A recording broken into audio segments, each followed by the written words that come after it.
আসসালামু আলাইকুম বন্ধুরা, সবাই কেমন আছেন? আশা করি সবাই ভালো আছেন। আজকে আমি আরও একটি রেসিপি নিয়ে চলে আসলাম। আজকে আমি তৈরি করে দেখাবো খুবই মজার একটা রেসিপি, যেহেতু সামনে শীত চলে এসেছে। আর এই শীতের সময় ধোয়া ওঠা ভাপা পিঠা খেতে কিন্তু খুবই মজার হয়ে থাকে। অনেকেই বলে আতপ চাউলের ভাপা পিঠা নাকি ভিতরে সিদ্ধ হয় না। আজকে আমি তাদের জন্যই রেসিপিটি নিয়ে চলে এসেছি। যারা একবার দেখবেন তাদের আর কখনো সিদ্ধ চাউলের পিঠা খাওয়ার ইচ্ছাই জাগবে না। তো চলুন কথা না বাড়িয়ে আমি মূল ভিডিওতে চলে যাচ্ছি। সাথে থেকে সম্পূর্ণ ভিডিওটি দেখার চেষ্টা করি।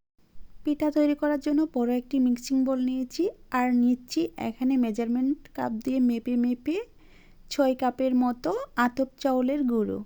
আর এই চাউলগুলোকে আমি 1 ঘন্টার মতো ভিজিয়ে রেখেছিলাম। তারপর ডেকিতে গুঁড়ো করে নিয়েছি আর সেই চাউল গুঁড়োগুলো দিয়েই আমি ভাপা পিঠা তৈরি করে দেখাবো। তো আমার চাউল গুঁড়ো নেওয়া হয়ে গেছে, দিয়ে দিচ্ছি স্বাদ মতো লবণ। তারপর শুকনো উপকরণগুলো ভালোভাবে মিশিয়ে দিচ্ছি। মিশিয়ে দেওয়া হয়ে গেলে এখানে আমি অল্প অল্প করে পানি দিয়ে তারপর গুঁড়োগুলোকে একটু ভিজিয়ে নেব।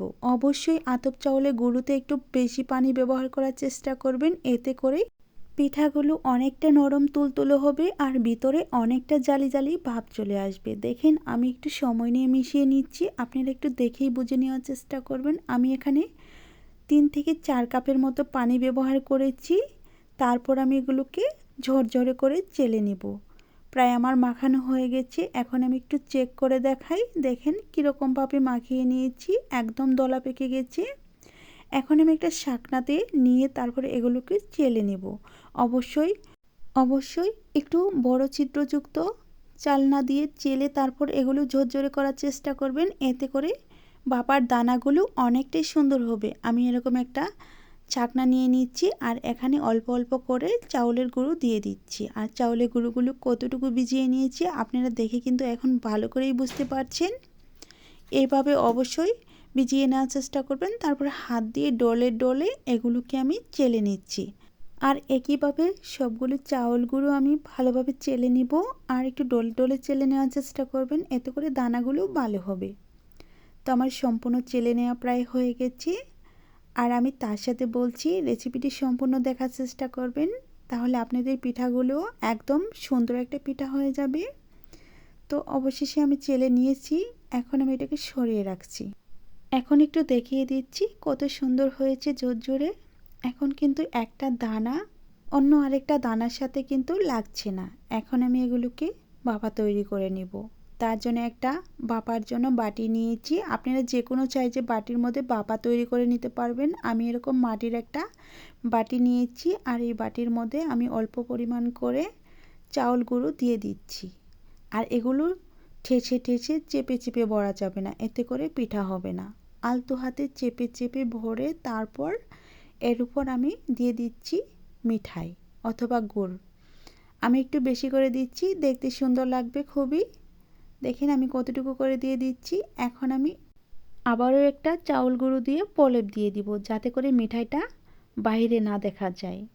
আপনারা চাইলে এখানে দিতে পারেন নারকেল কুড়ানো, এতে করে পিঠাটি দ্বিগুণ স্বাদের হয়ে যাবে। আর নারকেল কুড়া মুখে পড়লে অনেকটা সুন্দর লাগে। এখন আমি একটা জালি নিয়েছি আর এই জালি দিয়ে পিঠার উপর দিয়ে দিচ্ছি আর এটা দিয়ে আমি পিঠা তৈরি করে নেব। এখন আমি চুলায় চলে যাব পিঠাগুলো সেদ্ধ করে নেওয়ার জন্য।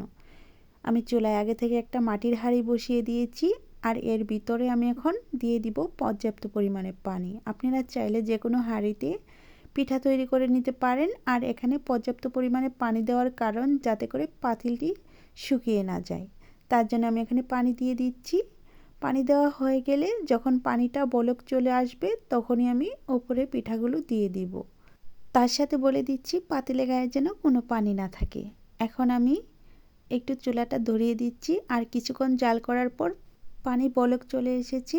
আমি রেডি করে রেখেছিলাম চাউল গুঁড়ো দিয়ে ভাপা পিঠা, আর সেই পিঠাটা সেদ্ধ করার জন্য এখানে দিয়ে দিচ্ছি। দেওয়ার পর আমি এই যে মাটির বাটিটা তুলে নিচ্ছি, তুলে তারপর চতুর্দিকে জালিটা একটু এক জায়গায় করে দিচ্ছি, এতে করে দেখতে সুন্দর লাগছে। তো 1 মিনিটের মতো সিদ্ধ করার পর আমি এই পিঠাটাকে নামিয়ে নিব। হাতে গোনা 1 মিনিট পিঠাটা সিদ্ধ করে নিলেই সুন্দর একটা পিঠা তৈরি হয়ে যাবে। আর দেখেন পিঠার অবস্থা দেখেন, ফুলে কত বড় হয়েছে, একদম টইটুম্বুর হয়েছে। এখন আমি এই পিঠাকে নামিয়ে নিব। নামিয়ে নেওয়া হয়ে গেলে আমি সেমভাবে আরেকটা পিঠা বানিয়ে দেখাচ্ছি পিঠা বানানো কতটা সহজ। যতক্ষণে আরেকটা পিঠা রেডি হয়ে যাবে ততক্ষণে বলছি, যদি আমার রেসিপি ভালো লেগে থাকে প্লিজ চ্যানেলটি সাবস্ক্রাইব করে দিবেন আর পাশে থাকা বেল বাটন অন করে রাখবেন আমার চ্যানেলে ভিডিও সবার আগে পাওয়ার জন্য। আমি পিঠা দেওয়ার পর আবারও কিছুক্ষণ রেখে দিচ্ছি। রেখে দেওয়ার পর এই পিঠাটাকেও আমি নামিয়ে নেব। আর তার সাথে বলছি, সম্পূর্ণ ভিডিওটি দেখে একবার হলেও বাড়িতে ট্রাই করতে পারেন, আপনাদের পিঠাগুলো এর চেয়ে বেশি সুন্দর হয়ে যাবে। আমি এই পিঠাও নামিয়ে নিচ্ছি। নামিয়ে নেওয়া হয়ে গেলে সবগুলো পিঠা একত্র করে তারপর ফিরে এসে দেখাচ্ছি আজকের পিঠাগুলো কত সুন্দর হয়েছে।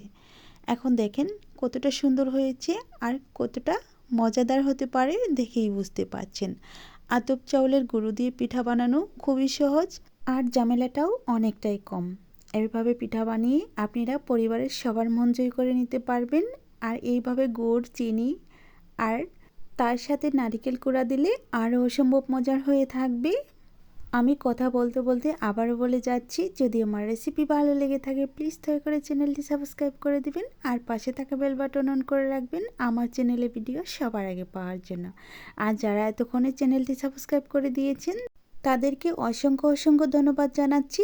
আর যারা এখনও চ্যানেল সাবস্ক্রাইব করেননি তাদের কাছে ছোট্ট একটি অনুরোধ রইল, চ্যানেলটিকে সাবস্ক্রাইব করে দিয়ে পাশে থাকার চেষ্টা করুন। আমি এখন একটা পিঠা ভেঙে দেখাচ্ছি পিঠাগুলোর ভিতরটা কতটা সুন্দর হয়েছে আর কত জালি জালি ভাব হয়েছে, কাছ থেকে না দেখালে বুঝতে পারবেন না। আর এইভাবে পিঠা বানিয়ে একটা পিঠা খেলে একদমই পুরো পেট ভরে যাবে। তো আজ এই পর্যন্তই। ভালো থাকবেন, সুস্থ থাকবেন, আল্লাহ তাআলার কাছে এই কামনা করে বিদায় নিচ্ছি। খোদা হাফেজ।